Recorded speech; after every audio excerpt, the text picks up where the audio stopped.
Hi అండి, అందరికీ నమస్కారం. Welcome to home chef. ఈరోజు మన ఛానల్లో సింపుల్గా, టేస్టీగా, హెల్తీగా ప్రిపేర్ చేసుకోగలిగిన 1 pot చికెన్ కర్రీ ఎలా ప్రిపేర్ చేసుకోవాలో చూద్దాము. చికెన్ కర్రీ అనేది నార్మల్గా అందరూ ఫస్ట్ ఆనియన్స్ ఫ్రై చేసుకుని టమాటాలు వేసి అలా చేస్తూ ఉంటారు కదా. ఎక్కువ మసాలాలు కూడా యూజ్ చేయకుండా తక్కువ మసాలాలతోటి సింపుల్గా తయారు చేసుకోగలిగిన 1 pot చికెన్ కర్రీ ఎలా తయారు చేసుకోవాలో చూద్దాము.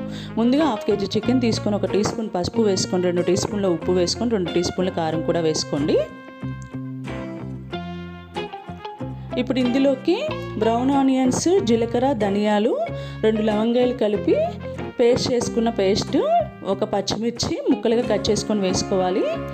2 టీ స్పూన్స్ పెరుగు కూడా వేసుకొని ఈ మసాలా అంతటిని ముక్కలకి బాగా పట్టేలాగా ఒక 2 నిమిషాల పాటు కలుపుకోవాలి. ఇది బాగా కలుపుకున్న తర్వాత ఒక 10 నిమిషాల పాటు మ్యారినేట్ చేసుకోవాలి. చికెన్ మ్యారినేట్ అయ్యేలోపు మరొక కళాయి తీసుకొని కొద్దిగా ఆయిల్ వేసుకోవాలి. ఆయిల్ హీట్ అయిన తర్వాత 2 స్పూన్స్ జీలకర్ర, 4 వెల్లుల్లి రెమ్మలు కూడా వేసుకొని ఫ్రై చేసుకోవాలి. ఇవి ఫ్రై అయిన తర్వాత మ్యారినేట్ చేసుకున్న చికెన్ కూడా వేసుకొని కాసేపు మీడియం ఫ్లేమ్ మీద ఒక 2 నిమిషాల పాటు ఫ్రై చేసుకోవాలి.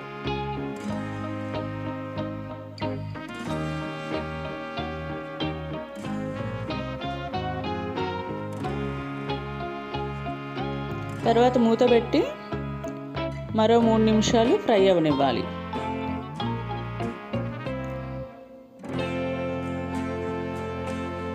ఒకసారి కలుపుకొని 1 కప్పు వాటర్ వేసుకోవాలి. ఇప్పుడు మంటని medium to high flame adjust చేసుకొని మూత పెట్టి చికెన్ అంతా ఉడికేదాకా ఉడికించుకోవాలి. మధ్య మధ్యలో తీసి కలుపుతూ ఉడికించుకోవాలి.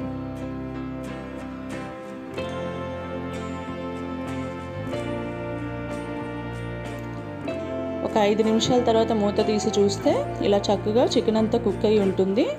గ్రేవీ కూడా తిక్కుగా అయి ఉంటుందండి. ఒకసారి ముక్క ఉడికిందో లేదో చెక్ చేసుకొని కొత్తిమీరతో గార్నిష్ చేసుకుంటే ఎంతో టేస్టీగా, సింపుల్గా ఉండే 1 pot చికెన్ కర్రీని మనం తయారు చేసుకోవచ్చు. ఈ వీడియో మీకు నచ్చితే తప్పకుండా లైక్ చేయండి, షేర్ చేయండి, సబ్స్క్రైబ్ చేసుకొని బెల్ ఐకాన్ యాక్టివేట్ చేసుకోండి. Thank you for watching this video. Have a nice day.